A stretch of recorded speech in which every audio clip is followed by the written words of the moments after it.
This morning, I went back to a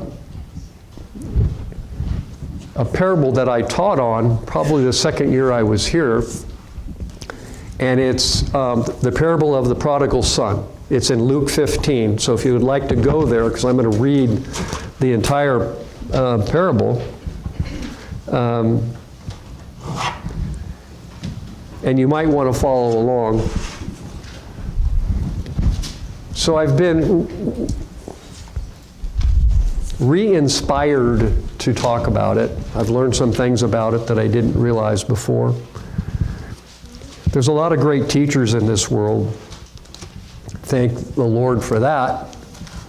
And I get a chance to listen to them because, just like you, I'm on the World Wide Web.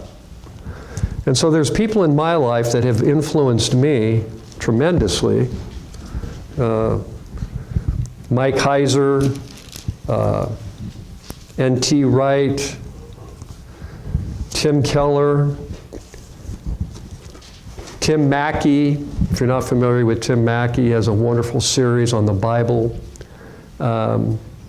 Anyways, these guys are tremendous teachers of God's Word, and many more. There's way more than that. So what I'm going to do is I'm going to read the prodigal son. It's in Luke 15, starting with verse 11. And it's in two parts. The first part of the parable starts with the first son, the prodigal son. And the second act, it's two acts. The second act is dealing with the older brother. So I'm going to go ahead and read the first part. And it starts like this. Luke 15, verse 11. Then he said, a certain man had two sons. Now Jesus is speaking. This is the red letters. Jesus is speaking. He said, a certain man had two sons. And the younger of them said to his father, Father, give me the portion of goods that falls to me. So he divided to them his livelihood. And not many days after, the younger son gathered all together, journeyed to a far country, and there wasted his possessions with prodigal living. The word prodigal means wasteful, by the way. But when he had spent all, there arose a severe famine in that land, and he began to be in want. Then he went and joined himself to a citizen of that country, and he sent him into the fields to feed swine. And he would gladly have filled his stomach with the pods that the swine ate, and no one gave them anything. So I'm going to stop right there at verse 17. So this message is about two brothers, two sons. It's about the prodigal son and the older son. So it starts off with the son comes to his father and he wants his inheritance. Well, you don't ask for your inheritance if your parents are alive, right? I mean, who would do that? He did that. He did that. Now, you would think you'd be a little offended as a father for that. So he's asking for an inheritance with the father who's still alive is the kind of wish he's dead. I mean, you could care less, right? So he's basically saying to the father, I want your stuff, but I don't want you. You get what I'm saying? You're just a means to an end to me. Now, this is unheard of in ancient Israel, and it's unheard of today. Now, most fathers would have run their younger son off. They would have just said, take your belongings, and there's the door, don't let it hit you on the way out. But this is a different kind of father. This is a father that really, really loves his son. And he sees into his son's life. Now, you have to realize that when you ask for your inheritance, the rule of law in ancient Israel was that the oldest son got twice amount, a double portion, put it that way. And there's only two sons, so the oldest son gets 2/3, and the prodigal son gets 1/3, right? 3 over 3 equals 1. So the oldest son gets 2/3 and the youngest son gets 1/3. Okay, now these are agrarian people. These aren't people that can go to their bank accounts. These are people whose whole livelihood is the land and the animals on it. They're rich in land, but they're poor and, rich, what's the expression? Land rich, but, come on, help me, what's the expression? Cash poor, thank you. They're land rich, but they're cash poor. So the youngest son comes to his father and says, I want what's rightfully mine. Really? So what does the dad have to do? He has to sell off 1/3 of his land. He has no other way to pay his son. It's not like he can just pull out his billfold or write a check. They live in a different world than we live in. Their wealth is in their land and in their animals. Okay. So he goes out. His father capitulates. He says, okay, I'll give this to you. And he maintains his love for his son. He maintains his love for his son. Now we hear that the son is in prodigal living, wasteful living. So what did he do? He grew up on a ranch out in the country someplace, and he gets all this money, and what does he do? He goes to the big city. Now, if you're in Israel, that's probably Damascus. He's not going to go into Jerusalem and party, because that's where all the, that's where the temple is and the priests. He's not going to party in Jerusalem. So he goes to Syria. He goes to Damascus, which is the oldest city in the world, which is still there today. Damascus is the oldest city in the world. And he has riotous living. And when we read a little bit more, it says that he hires hookers. And you can just fill in the blanks because the children are here, and I'm not going to say about that. But you can imagine what he did. All right, so he just goes to just fill every carnal feeling that he has, to fulfill himself up.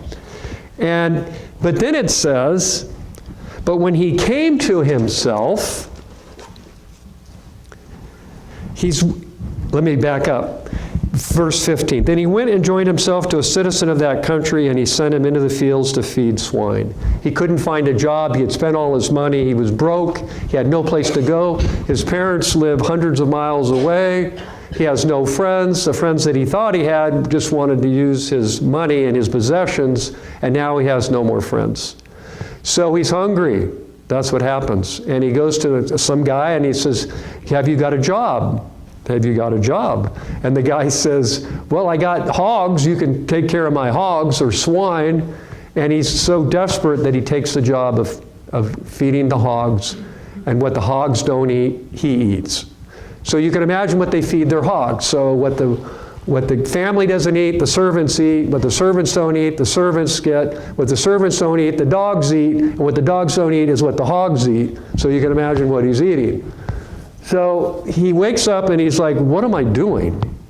What am I doing? And it goes on and it says, but when he came to himself, he said, how many of my father's hired servants have bread enough and to spare, and I perish with hunger? I will arise and go to my father and say to him, Father, I have sinned against heaven and before you. I am no longer worthy to be called your son. Make me like one of your hired servants. And he arose and came to his father, but when he was still a great way off, his father saw him and had compassion and ran and fell on his neck and kissed him. And the son said to him, Father, I have sinned against heaven and in your sight. I am no longer worthy to be called your son. But the father said to his servants, bring out the best robe and put it on my son. Put a ring on his hand and sandals on his feet. Bring the fatted calf here and kill it. And let us eat, be merry. And this is the big line here is, for this my son was dead and is alive again. He was lost and now he is found. He was lost and now he was found. So the son fails miserably. And so the son comes up with this plan that he's going to go to his father and ask him if he can be hired as a servant. Why? Because the rabbis taught that you could work off which makes sense, that you could work off a debt, that you could carry your way. So he figures, this is what I'll do to save face. I'll tell my dad I want to work for him, and then, I'll just kick back the money, and maybe that'll work. It's kind of a desperate plea, but he's in a desperate situation. But before, as he's walking up the road, his father sees him, and he's so glad to see him that he runs to his son. Now, if you look at the scriptures, there's never a story where a Hebrew man runs to anybody. They don't run. That's a precedent. You never hear like Moses ran or somebody runs. Now, moms run after their kids or women will run, but men don't run. Okay, so that's why this is remarkable, because he runs to his son. And before his son can say anything, he grabs him and embraces him. He hugs him and kisses him and says to the servant, get the best robe, which is his robe, and put it on my son. Put a ring on his finger and kill the fatted calf. For my son was lost and now he's found. My son was lost and now he's found. So by the father's actions, what is he saying? He doesn't want to hear what the boy has to say to him, his son has to say to him. He doesn't want to hear the plan. Because what? He doesn't have to earn his way back. He doesn't have to earn his way back into his father's good graces because the father loves him. And what does that sound like to us? God. Isn't that what Jesus does to us? Do we have to do something for Jesus to love us? He just loves us. He says, come as you are. He says, come as you are, exactly as you are. And I will put the robe of righteousness on you. Now, what's the robe of righteousness? Remember we talked about clothes. Clothes have really a couple meanings. It's not just clothes. It's representative. It's identity. So the robe of righteousness means, well, what is that? 2 Corinthians 5:21. It says, he who knew no sin became sin for us, that the righteousness of God would be imputed into us. That he is righteous now in his relationship with his Father. He's been restored. Not because he's a good person or worked hard, because the Father loves him, and by him coming home, that was his way of saying, I'm really sorry, please forgive me. It's the body language. It's the body language. And so the Father reinstates the Son without the Son having to do anything except come home. We sing that song, Come Home. Come home, come home. Well, I should have Pat lead us in that. But the point is, he's asking us to come home. And that's the parable. Okay, so Jesus is speaking to, who's he speaking to here? He's speaking to the Pharisees, the religious leaders. Now, Jesus is all about love and forgiveness, and he is, but he's also never fails to point out hypocrisy. And the religious leaders are hypocrites in this particular setting. So now we have to read the second part about the older son, the eldest son.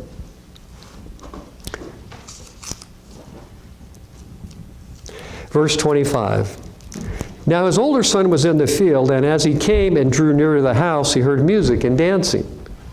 And so he called one of the servants and asked him, he says, What is this? What's going on? What's going on here? And he said to him, your brother has come, and because we have received him safe and sound, your father has killed the fatted calf. But he was angry and would not go in. Therefore his father came out and pleaded with him. So he answered and said to his father, lo, these many years I have been serving you. I never transgressed your commandment at any time, and yet you never gave me a young goat that I might make merry with my friends. But as soon as this son of yours, now listen to this son of yours, this loser, but as soon as this son of yours come, who has devoured your livelihood with harlots, there we go, so you can fill in the blanks, what he was doing, You killed the fatted calf for him? Really? You killed the fatted calf for him? And he said to him, Son, you are always with me, and all that I have is yours. It was right that we should make merry and be glad, for your brother was dead and is alive again. He was lost and now is found. He says that twice. He was lost and now he's found. What we would say in our language is he's born again. He's been saved. So the big deal with the older brother is the calf. You notice that right off the bat. He's like, why would you kill a calf for him? It really bugged him. And so he says to him, you never killed a calf for me, let alone a goat. In the hierarchy of animals, calf would be way up here and goat would be down here. Pigs aren't even in the category. And so you have to understand, in agrarian societies, and Debbie and I saw this when we went overseas, very rare do common people eat meat. It just doesn't happen. It just can't afford it. And so people eat vegetables, they eat a lot of wheat and bread. Depending on what country you're talking about, Mexico is tortillas, Ethiopia is, Middle East is falafel, wherever it is, but bread is the staple of life, right? It's not meat. And so meat is, maybe at a wedding you would have meat, at a wedding feast, maybe once a year, twice a year, maybe if you were prosperous, maybe 4 times a year. Because why? Because a lot of care and time goes into a calf or any small animal like that. And it's used for breeding or to give milk. It'd be like, I'm hanging out with Nick and we're getting along, we're doing great. And I said, hey Nick, I bought this new truck, isn't this cool? And something happened and I just gave Nick the truck and said, hey, it's yours. And Debbie goes, why'd you give, I like Nick and everything, but why'd you give him this $55,000 truck? Like, what's the deal here? What's the reason, Because he was lost and now he's found. No. So he says, like, why are you giving him this calf? Because his heart is hard. He's hard-hearted. So the other brother is saying to his father, now listen to the message that he's saying to his father. He's saying to his father, how dare you use our wealth like this? Because it's really his wealth, isn't it? He knows this is all his. You see the motivation here. He's like, why are you giving him my money? Why are you giving him our money? Why are you fattening up this kid that went out and blew all your possessions that you gave him? He says, listen, I'm the obedient one here. I've never argued with you over anything. I've always gone out and worked. I have a right over these things. I have a right to say what you do with my younger brother. And what is he saying to the father? He's insulting the father. He's insulting the father. And so the parable ends without any resolution from the older brother. We never find out what the older brother does. Jesus doesn't tell us. Did he finally, say, hey, I'm sorry, or did he carry on his own attitude? So we learn a couple things from this parable. Both sons are alienated from the father's heart. We can see that. Both of them have used the father, have not really loved their father.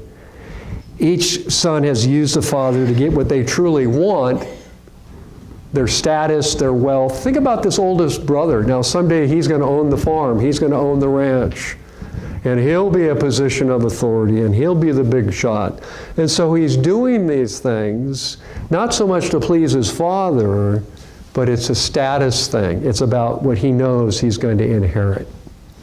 And so they both sin against the father. The prodigal's obvious, right? I don't have to explain that. And so one of them, by being a prodigal, wasteful, offends the father, and the other one, by being good, having good behavior, offends the father. Now remember who the audience is here. Jesus is talking to the Pharisees and the Sadducees, okay? The good son was lost not in spite of his goodness, but because of his goodness. He says to his father, I have never disobeyed you. He's proud of his goodness. He's proud of his goodness. And it is his goodness, his self-righteousness, that has kept him from really loving his father. It separated them. So what is Jesus? Jesus is talking to the religious leaders here, and he says, you're the older brothers. You do everything right, you hold temple, you follow Levitical law, you tithe so everybody can notice. You walk on the streets and you wear all your phylacteries and all your garb, and guess what? You're phonies. You don't love God. You love what you can get from God. Can you imagine Jesus saying that to the hierarchy, the Jewish? Do you realize what an insult that is? That's why they murdered him, by the way, eventually. They remember that conversation. And so the older brother is the righteous one, right? The moral ones, the ones that read their Bible, that go to church, that tithe. We call them, Debbie and I call them the normies. We call them the normies. They go along with the flow and they just do it, everybody, because it's all about them. It's not about God. It's about what they can get or feel good about themselves. So the older brother is the kind of person that divides the world. He's the person that sees the world in black and white, and that's just how it is. There's no grace in his life. People that do what he thinks they should do are the people that are in the circle, and the people that don't think the way he thinks are outside the circle. And Jesus is really nailing the Pharisees on this. He's really nailing them. So Jesus says, well, you know what Jesus says? The humble are in and the proud are out. That's what Jesus would say. So Jesus says both brothers are wrong. Both of them are wrong. The younger son offends his father through his rebellion. You know, I need to discover myself. I need to go out into the world. That was the pitch that he gave his father, I'm sure. I need to go out into the Father and discover who I am and all of this kind of stuff. When everything that was important and precious and righteous was right there in his family the whole time. And the older brother, through his moral connections, correctiveness, considers himself self-righteous. And so the older son thinks, God has to bless me. I follow his laws, I go to church, I read my Bible. He owes me. He owes me. I'm the good one here. I'm the good one here. In a sense, he's the kind of person that says, I'm my own Savior. My actions prove that I'm a good Christian, that I'm doing everything God wants me to do. And those are the kind of people that look like they were baptized in vinegar. They come into church and they're just, you know who they are. You know who they are. So he says, you're getting God to give you what you really want. The righteous older brother is asking God to give you what you really want, but it's not God. It's position. It's what other people think. And so religious people obey God to get things, to feel good about themselves, to be accepted, and to it's self-indulgence. But gospel people obey God to get God. That's the difference. Gospel people obey God to get God, to resemble Him, to know Him, to grow to be like Him. Remember, it says that we're being conformed into the image of Christ. So the younger and the older brothers' lostness are both terrible, and they bring misery into the world. Think about all the religious people that have brought condemnation from people that aren't in the church because of their hypocrisy. They've done a great disservice to the church of Christ. The older brother, religious people are often angry and critical of other people. They think people should do the way I do. They should think the way I think. I mean, after all, they're morally sound. They work hard, they obey, and they're about God's business. Really? Really. The reason they're unhappy is because of their goodness. They're impatient at people who disappoint you or disagree with you. Why? because you're the good one. You're doing it right. And that is the state of mind of the older brother. Okay. Now we're going to shift gears. Now we're going to go a different way. Now a true older brother, and this is really where Jesus is going with this parable. People know if they're the prodigal or if they're the older brother. If you have any self-examination in your life at all, you understand that. And to be honest with you, I was going to say this at the end of the parable of the message, but I'll say it now. I've been both of those people at times in my life. I'll admit it. I've been the prodigal and I've been the self-righteous older brother. And that's why I love the Lord so much, because if you love Him, you're going to get squashed. You're going to realize there's going to come things in your life where you have to look at yourself in the mirror and go, Lord, what is the motivation behind what I'm doing in my life? So a true older brother would have recognized what? What would a true older brother would have recognized? The agony of his father.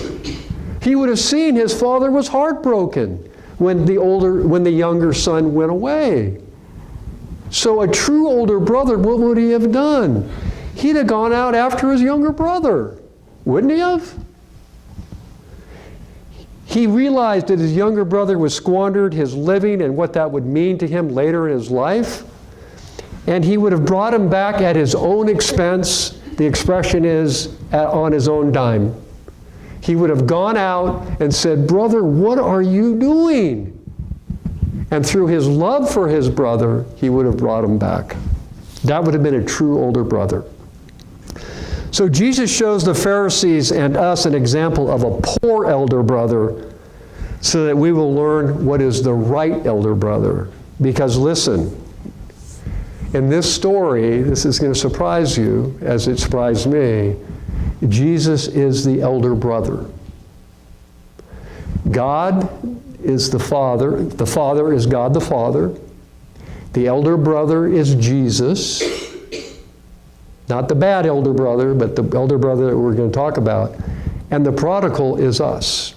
Every one of us. Every one of us represented by the prodigal son. And so Jesus is the true elder brother. Why? Why is Jesus the true elder brother? Because he wanted to share what his Father gave with us. Jesus was equipped with everything that he needed, that he wanted to download in us. His righteousness, his goodness, his concerns for the poor, the defenseless, the vulnerable, to love your enemies. I mean, it just goes on and on and on. He's the true elder brother. Because why is he the true elder brother? Because he is the only one to make us right with the Father. And it's called the cross. At the cross, he became the action of conciliation between a sinner and a holy God. Here's God in heaven, and here we are as prodigals, and we got a problem. And God has a problem, and we got a problem. Because God is holy, and he's just, and he's beautiful, and he's perfect, and he's all of those things. And here's us. And we're none of those things. And Jesus is that bridge from us to the Father.